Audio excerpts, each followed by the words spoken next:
Hi, I'm Claire Williamson, an ex-litigator and the co-founder of Leading Minds. With 97% of lawyers complaining that stress is impacting their health, I think that it's time we speak about how challenging the pressures of the legal industry can be.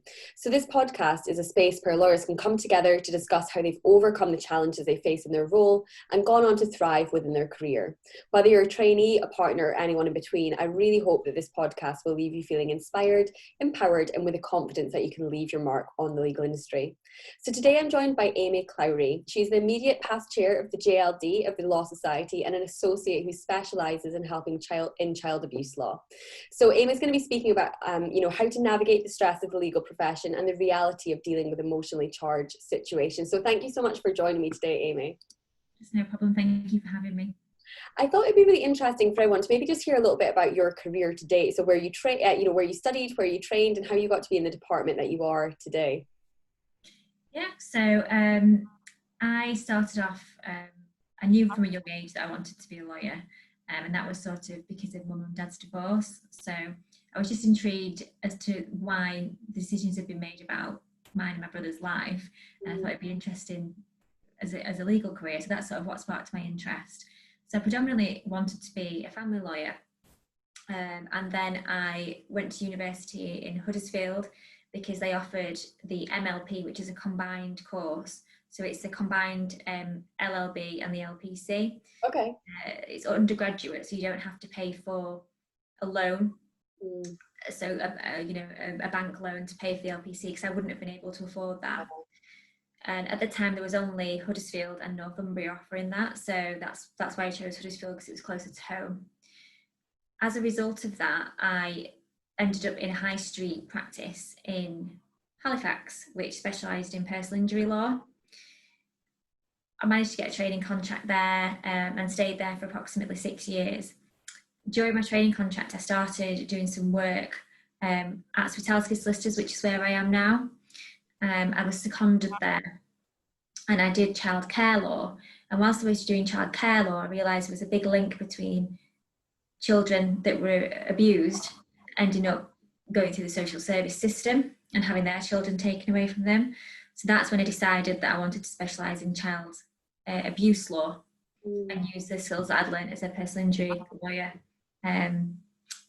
as well as the skills I'd learned and seen whilst I was on my childcare seat.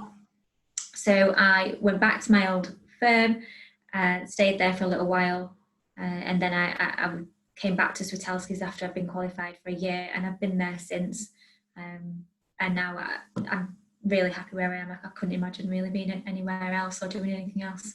Amazing. I mean, I just, even when I kind of, started speaking to you and realized the kind of situations you were dealing with, it must just be so emotionally, challenging on a day-to-day basis. How do you deal with that as a professional, but also on a personal level as well? It must have a little bit of an impact. I think it does. Excuse me. I think it does. I think I find it easier doing historical abuse work than I did when I worked in the childcare department, because that was happening right there and then. So it'd get to sort of 7 o'clock and you'd know that the child was being taken away from the mum, and you'd be sat clock watching thinking, little so-and-so is being removed from mum right now. I wonder if she's okay. I wonder how traumatizing it is for them. Whereas in the role that I'm in, I don't have to deal with that. It's all historical. The abuse details, obviously I'm reading a lot of witness statements. I speak to clients that are traumatized every single day. That's very difficult and that's hard to switch off from. But generally speaking, back in the days when we actually went to the office, although I am in the office today, the drive to and from work would be quite therapeutic for me, because I would listen to the radio or I'd call somebody on my speaker and just sort of wind down from the day. We're not getting that anymore. So I'm finding it during the pandemic, I found it to be much more difficult. So I'm having to put things in place to make sure that I do switch off. So finishing work at specifically 5:30, for example, and making sure that I tool down at that time. I've joined a gym to make sure that I'm going somewhere else and not just seeing those four walls that are working. Long walks and those types of things. The bath really helps for me. Trying to really take it away, because in this area of work, you really just can't do it 24/7. You've got to give yourself a break from the abuse details. And sometimes on bad days, when I'm having a day where I'm not as resilient, because we all do have them, on those days I won't speak to clients. I'll say, right, today I'm not speaking to anybody today. I'm going to make sure I call everybody back tomorrow, but today I just need a time where I'm not hearing any trauma, and I sort of deal with it that way. But generally, I found, I don't know if this is the same for all child abuse departments, but my department's very good at supporting each other. So if they hear, you've had a call with a client, it's been absolutely awful, they'll say, right, should we just go and have a cup of tea? Let's go and have a walk. And we do support each other in that way. So the environment you work in, I think, is crucial. Yeah, definitely. And I think it's so interesting as well, isn't it? Because I mean, I worked in, I worked in a big commercial law firm whilst I was a litigator, but there was still a lot of emotions within, not in the same way that you were dealing with, but often, people who were very stressed out, whether that was colleagues or clients. And it is very difficult to kind of have that kind of barrier around yourself so that you don't get sucked in. So whether it is that you're dealing with, some of the horrific details that you're having to, look at, or whether it's, clients who understandably, when, having to look at all of this trauma again, it must be very, very difficult for them. Or whether you are in just a really high pressure, demanding kind of industry, I think it is so fundamentally important that you have the self-awareness and the self kind of regulation to look at the external versus the internal, and having those kind of clear divides. So I think, hearing you even say things like, having that commute to and from work, that you were very aware that that was your switch off time, is really, really important to that kind of sustainable setup, or else it can be really damaging on, both your mental and physical health. I agree. And I think at the moment, there's a real issue with presenteeism. So people just feel like they have to be logged on all the time to be showing the worth, because they're so worried about losing the job, or they're worried that because they're working from home, they're not going to be recognised. And I think there's a real importance on those that are in charge leading by example, and saying to people, I saw you were logged on at 10 o'clock last night. Why are you logged on at 10 o'clock? Is there, it's fine if you're doing it one day a week if you need to, but if you're doing it every single day, there's a problem. You shouldn't be working those hours. You need time to switch off. And I hope that firms are doing that.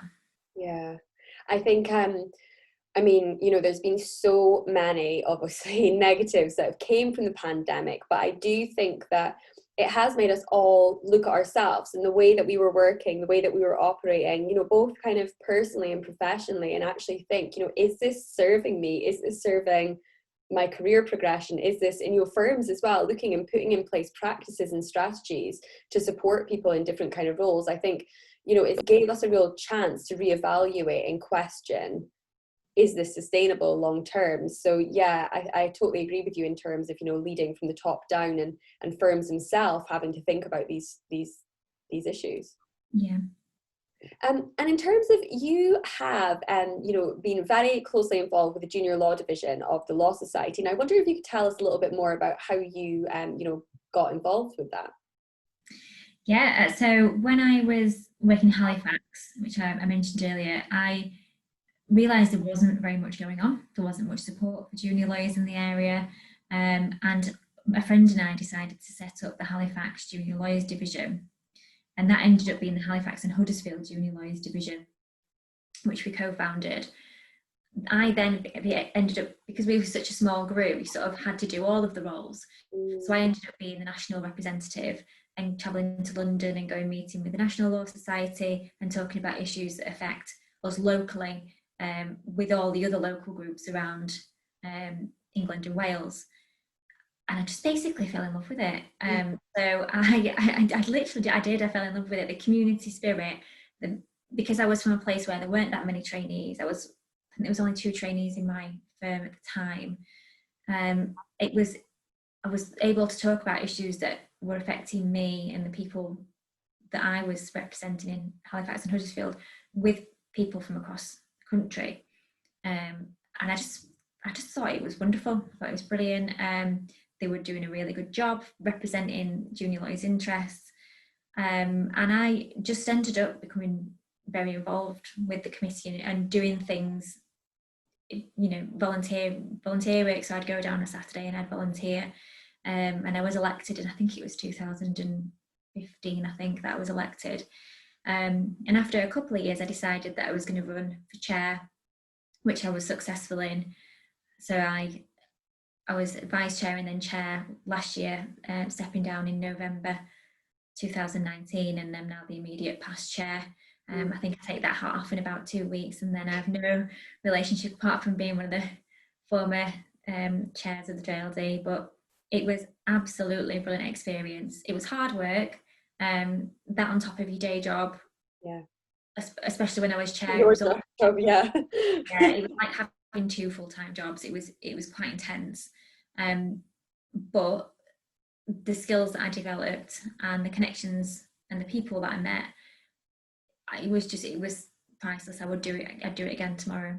And I definitely want to talk to you about the resilience report that came out whilst you were, heavily involved. But what I would love, you just mentioned there the skills that came out. And I do think that one thing that, kind of see in the legal industry is that we focus a lot on academic success and academic qualifications, without really prioritizing those kind of interpersonal skills that we need to really succeed in the legal industry. And I just wondered, in terms of, the skills that you did develop in that role, or the skills that you kind of see yourself needing to, to be able to deal with the emotionally charged situations that you're in on a daily basis, what would you say is there any common threads or any themes that you see with those? I think your networking skills is one of the biggest ones, because I'd end up being in situations where I was talking to people I would never have spoken to. I would have been uncomfortable speaking to in meetings with people that were so much more senior than me. And if I'd have thought that I was meeting them, I would have been, I was anxious. But having done that, when you go into situations where you are much less anxious, because you realise that the people are actually just humans, and most people want you to succeed. Yes. No, most people don't. In your head, you think that people, oh God, they want me to fail. I can't stand on this stage or speak in public. But actually, 90% of people want you to succeed. Yeah. There's only the odd few that are really off. We won't say too much about that. Yeah, there's always some bad eggs, but generally, most people want you to succeed. And once you realise that, it's much easier to go into those situations. So networking, definitely, because it's made me, I'm much better at just going into a room and speaking to people. But also public speaking skills. I was really awful at public speaking. I mean, awful. So the first time I did public speak, I forgot my name. So I stood at the front. I stood at the front of this. There's about 30 people there, and I think, it was the junior lawyers division, Huddersfield, I think. And I stood up to introduce myself and just completely forgot my name. And somebody else had to say, Amy Clowrey, before I came back into the room. It was awful. So then after that, I just pushed myself to speak in front of large groups. And at its highest, as part of the JLD, I was speaking to rooms of 200 people. Or I think I went to Uganda and I spoke to a room of 200 Ugandan lawyers. And now, when I'm having to public speak, I do still get a little bit anxious, but I'm much better at it, which has meant that I'm much better at things like speaking in an interview, or as part of my job as representatives of survivors. Sometimes you have to speak to the press or speak to the councils at cabinet meetings, and I wouldn't have been able to do that but for the JLD.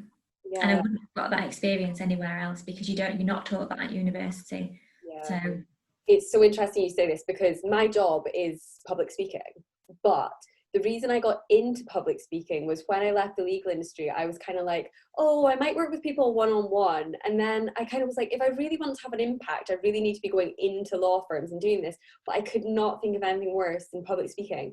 So I literally signed myself up for like 3 complimentary ones. So I'd said I would do it, and I had to go and do it. And I was the same as you.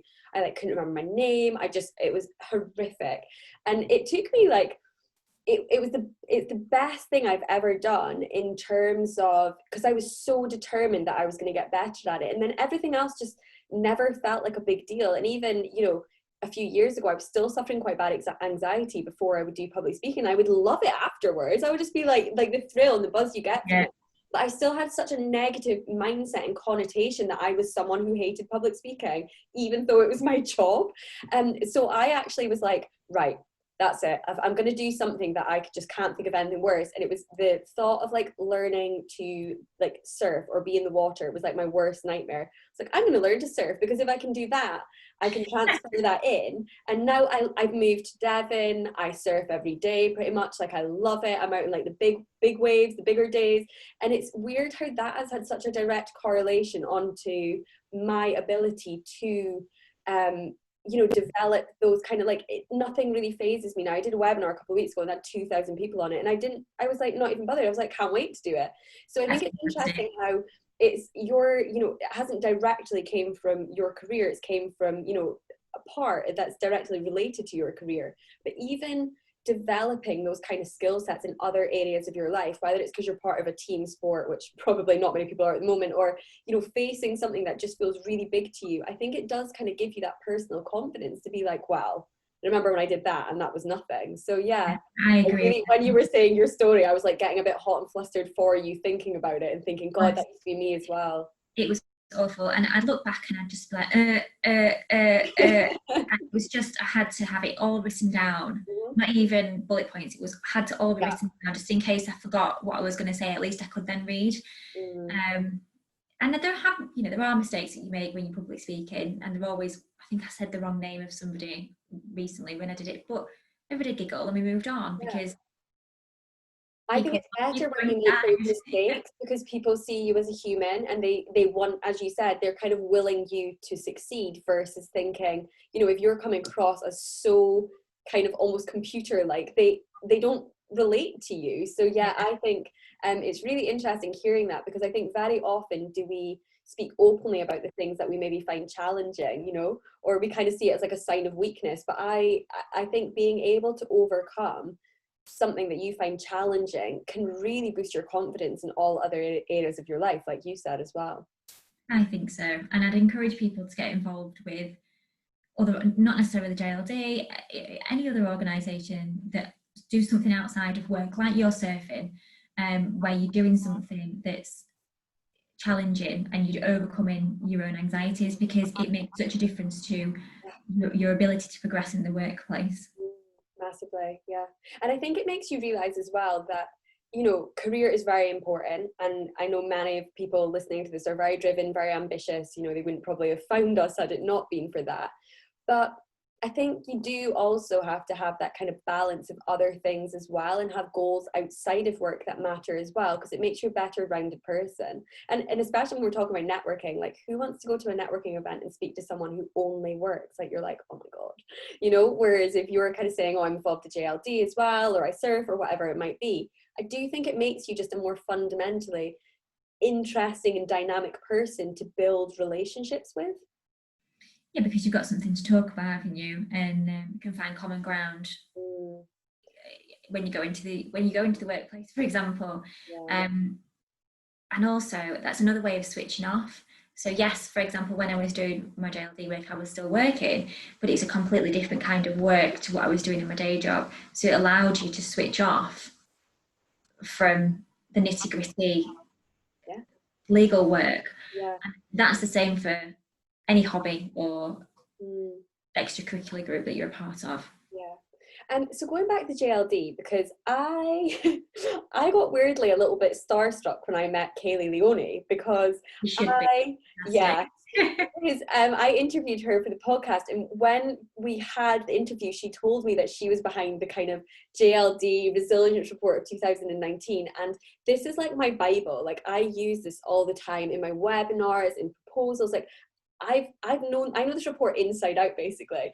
And then you were quite heavily involved in that as well, weren't you? And I think there was some absolutely phenomenal statistics that came out that showed the reality of the problem of stress within the legal industry, and in particular, obviously, focusing on the junior members of the team.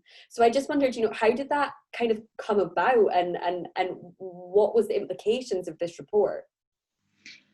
Well, I wouldn't want to take anything away from Kaylee, because this is Kaylee's baby, and it has been since as long as I've been involved in the JLD. So that wasn't the first report we did. We'd done 2 before that. The first one, we only had about 200 people responding to it.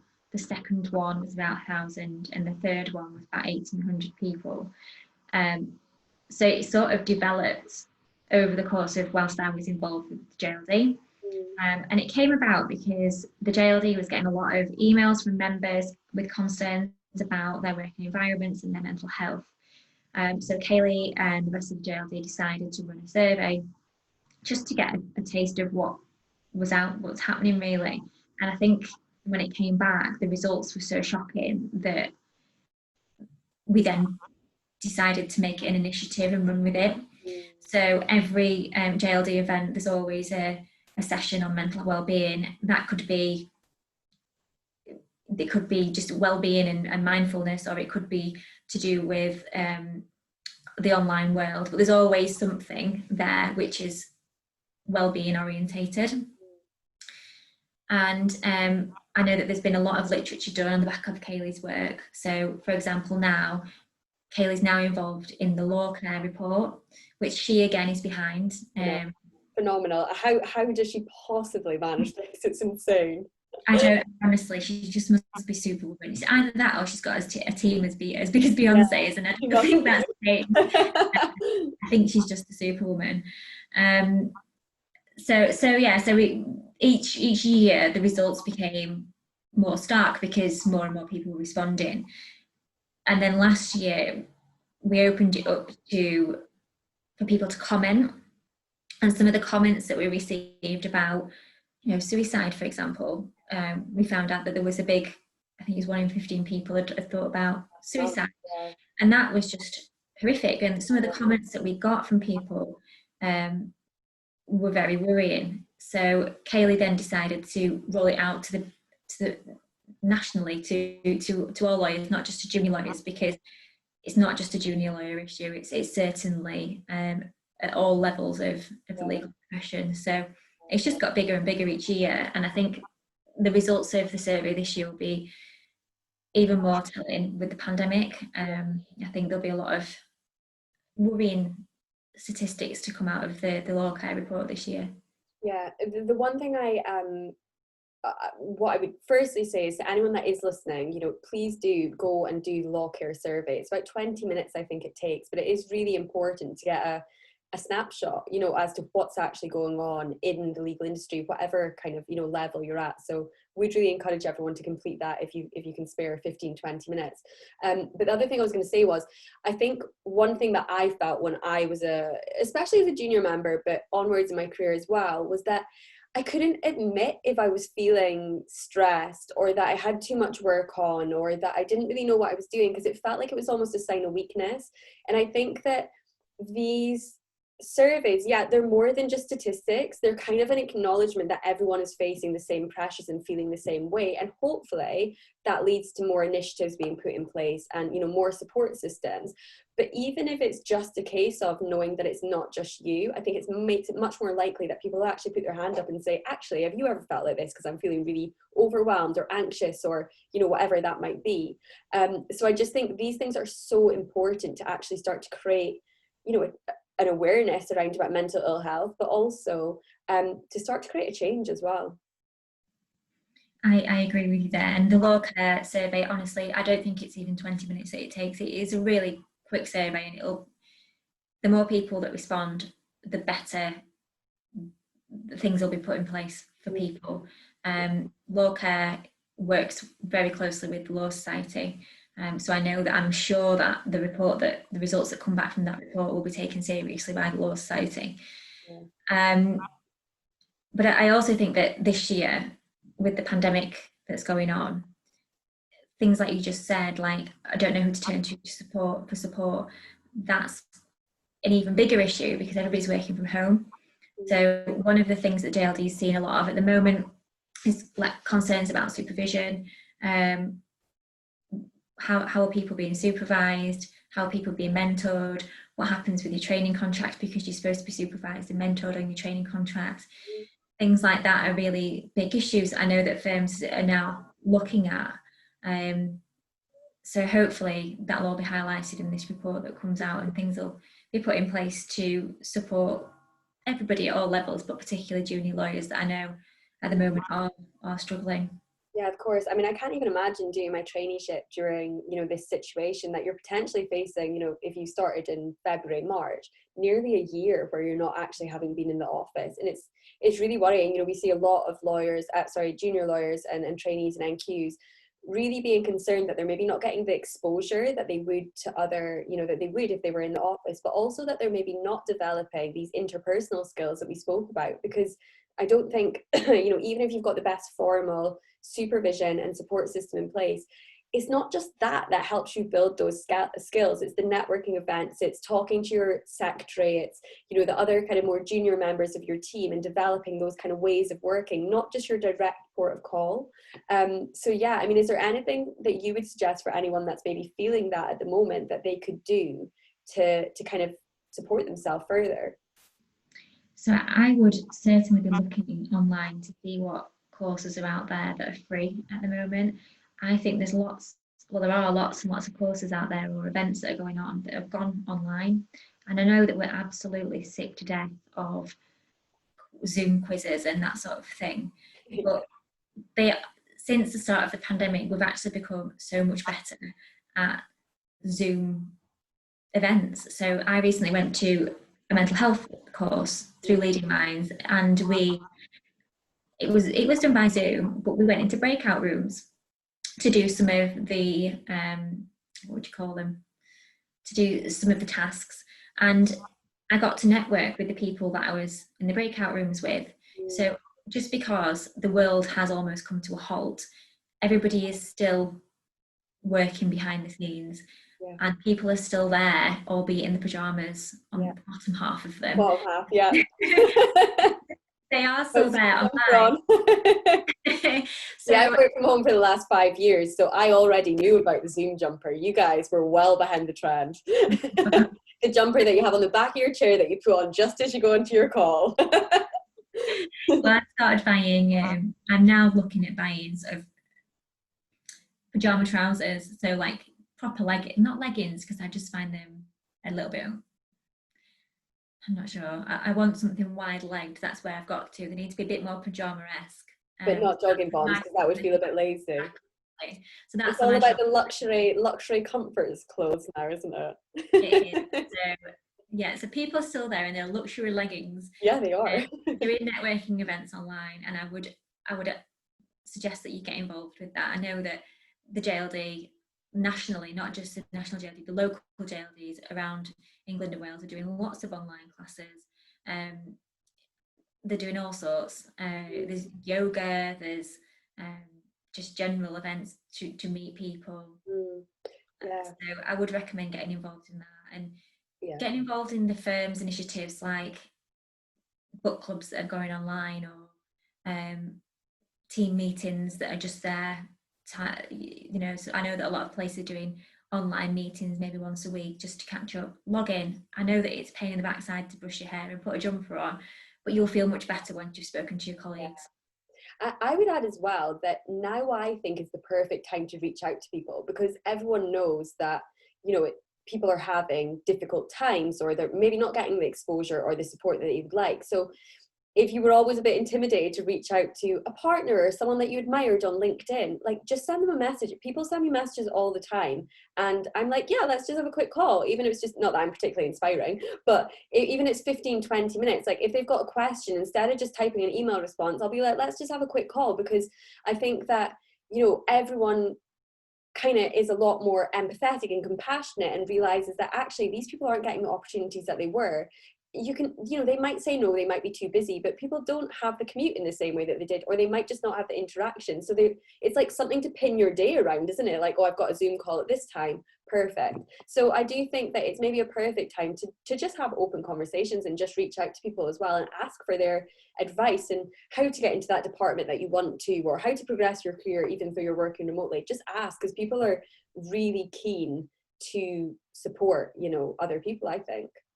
I agree. And I know that everybody's busy. I don't think the pandemic has stopped us all being busy, because, you know, those that people are picking up the work that those with on furlough, for example, and everybody's just trying to make ends meet at the minute. But everybody's still in one place. Whereas before, we would have been here, there, and everywhere. We wouldn't have been able to pick up a call because we'd have been driving somewhere, or an actual event. People are at home now. People are able to respond and pick up the phone, like you say. So I do think you're right. I do think it's a good time to make those connections. Yeah. Amazing. Thank you so much. So I always end off the interview with a couple of questions. The first thing I would love to know is, what does resilience mean to you? To me, it's being able to deal, when I'm resilient, I'm able to deal with life's issues, things that come at me. So it's being in a good frame of mind and feeling mentally well and mentally stable to be able to deal with the day-to-day life issues that are thrown at you. Yeah. And I think it's always really interesting to hear people's different kind of take on resilience, but there does tend to be that kind of common theme. So yeah, no, I definitely think when you're in a kind of more you know, kind of secure environment yourself, and you feel kind of mentally stronger, I think we are better able to deal with the things that are coming our way. And I love how you shared, you know, some of your strategies earlier, whether it was having a bath or, you know, listening to radio on the way home, just being able to have those kind of strategies that really help you kind of relieve some of that stress, I think is important. It is really important to know, if you don't have some, you need to find out what works for you, because if you don't have it, if you don't have that downtime, you're going to burn out. And if you burn out, then you're no good to yourself, you're no good to anybody. You need to make sure that you're looking after yourself. And that's one of the things I would say at the moment is to people that are listening, remember that if you burn out, you're not going to be able to do your job anyway. Yes. So look after yourself, take that time out of work, clock off, put your tools down and have a bath or go for a walk. Yeah. And come back at it at a fresh mind. Because if you burn out, you're going to end up having weeks off work, if not months, and you may end up totally falling out of love with the legal profession anyway. So you've got to look after yourself, especially at the moment when we're all, I couldn't agree more. life's miserable as it is. You need to just look after yourself. And that's why I always love the concept of kind of sustainable success, because yes, we're very capable people to be in this profession. You don't get into the legal industry without having something about you, but that doesn't mean that going, you know, full pelt for that prolonged period of time, you then do find that the stress, the pressure starts to have a negative impact on you if you don't have these coping strategies. And it's quite naive or ignorant to think that, you know, we can operate in that way. We're not biologically designed to operate in that way. And by having a little bit of downtime, it means you can come back to it much better capable than you were before. So I love, you know, you are talking my language here. Completely. I'm really loving that people are starting to talk about mistakes they've made or times when they've not been resilient. So for example, last year when I was working the 2 jobs, at one point I was really unwell with stress. I could feel the stress going up at the back of my neck. And it wasn't until I sat and thought, oh my God, this is not good, I need to do something about it, that I changed the way that I was working. And now I wouldn't go back to the way that I was working, because I was trying to please everybody. You can't please everybody because there's not enough of you to go around. And I'm finding a lot of people come out and talk about things like that now, and talk about mistakes that they've made in the profession. I think that's really, really good for those that are coming into the profession to know that we're not all perfect. Yeah. We don't run at 100 miles an hour all day, every day. And I think it's really positive that's happening through the pandemic and through the work of Kaylee Leone and Law Care. I think they're all doing a really fantastic job, and I hope that there's more people that come out that are like Kaylee and Law Care. And it actually, I mean, you know, since we're talking about this was actually why I started the podcast, because I actually had quite a serious burnout last year.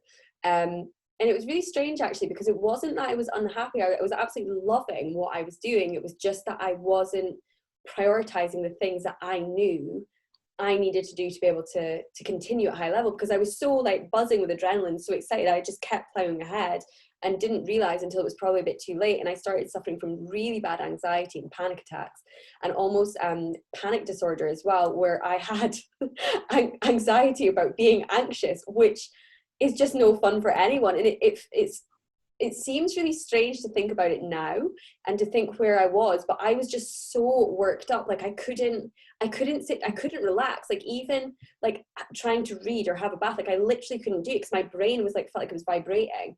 So I actually, you know, started the podcast after really, you know, looking at how I was operating as well. And as I said, I teach this stuff, I talk this stuff about people, but I just had such an exciting period in my career where all of these law firms wanted to work with me. I was traveling loads. I wasn't able to put them in place in the way that I would maybe normally prioritize those strategies.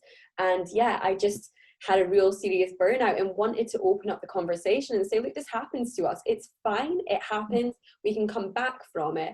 But it's about noticing your early warning signs. So like you said, like the stress in the back of your neck. Me is like, I get really irritable and I struggle to get, like I wake up at 4 a.m. Once that starts happening, I'm like, okay, what do I need to do? Because if not, it gets past that tipping point and it's nearly impossible. It feels impossible to come back from the burnout, whereas if you can start seeing it creeping out, you can get like on top of it quite quickly. Yeah, I think that's really, really important. And I, like you, last year I ended up having a panic attack, and it was because I'd not been listening to everybody's signs. And the panic attack, and you laugh about it because it was all these things that were going on. I was doing too much. I was trying to do too much, and I was trying to park my car, and I was late, and I couldn't park my car on this hill. And I had a panic attack. And that sounds absolutely ridiculous. Why on earth would you have, why would that happen? But it wasn't about that. That was just a symptom of an underlying cause, which I'd not addressed, because like you, I chose not to address it. I chose to bury my head under the sand and keep ploughing on. And it's really good that you can now recognise it. But I think the problem is you've got to have gone through it to recognise your signs. So I think what we need is more awareness of what the signs are, when your body's saying enough's enough, and to listen to that, because otherwise you'll end up with burnout and no good for anybody anyway. Yeah, it's funny. Well, it's not funny that you say about your car. So I remember having a particularly horrendous panic attack when I was about to, I had to on Sunday afternoon get a 4-hour train to Manchester as part of my work, and I was in Tesco and I can't remember what happened, but it was like in one of the aisles, like I couldn't reach something, or it was just something pathetic, and I had the biggest meltdown in Tesco, and it was just like, what? And it was just the anticipation of everything else and everything that had gone on, that it was kind of like, oh my god, this is going to be another really busy week. And then I think it was something to do with a bottle of water. I can't even remember. I could have blocked it out, but that was it. That was the thing that threw me kind of over. So yeah, I think, you know, being aware of your early warning signs and looking on kind of law care, looking on our website, places like that, to kind of bring that awareness really means that you can put in place those strategies so that you don't get to the meltdowns that we were having. Yeah, I would absolutely echo that, and I hope that people that are listening learn from our mistakes of trying to plough on. Yeah, definitely. And the other thing I would really love to know from you, and I'm sure I can kind of see where this might be going, but what would your number one tip for sustainable success be whilst you're working in the legal in the legal industry? My number one tip would be networking. I genuinely think that by putting yourself out there and meeting people and meeting the different types of people that work in the legal sector, you'll learn more about how it works. You'll end up being in situations that you didn't think you'd be in, positive ones, where you end up falling into a line of work. Like, for example, us doing this podcast. If I'd not put myself forward for something, we would never have met. I wouldn't be doing this podcast. And you don't get that sort of things from a book. You've got to go out, put yourself out there and meet people, and in turn you'll learn lots and lots of different skills and meet lots of wonderful people. Some of them they may end up being friends. I've got lots of friends now which I would never have had but for me putting myself forward and networking. So that would be my top tip, and both of my jobs have come from networking. So sometimes it's about being in the right place at the right time. I've interestingly got 2 people who have become very solid friends of mine that I met on LinkedIn. I mean, how is that? They reached out to me to ask if I could help them with something, and then since then we exchanged numbers. We've talked like nearly every day. Like, I did not see that happening. So yeah, it's like lots of people meet in the online world now, and that's another example of what things that can be done in this pandemic. If two of your best friends now you met through LinkedIn, that just shows the power of online networking. Yeah. And we've been saying. It also makes me sound slightly sad that I've like had to go to LinkedIn to find friends, but they built on my already existing friendship network just to add on. We'll not concentrate on that bit. No, we won't. It's nearly the weekend. I'm just going to go and sit on LinkedIn and hope for the best. But yeah, and the final thing I would love to know is who inspires you within the legal industry? I'm going to sound really, really like a sheep now, but Lady Hale has always been somebody that I've followed, and I think it's because she's a Yorkshire girl as well. I think that I always sort of looked at her and the way that her career progressed, and I think that she's done an incredible job for equality and diversity in the legal profession.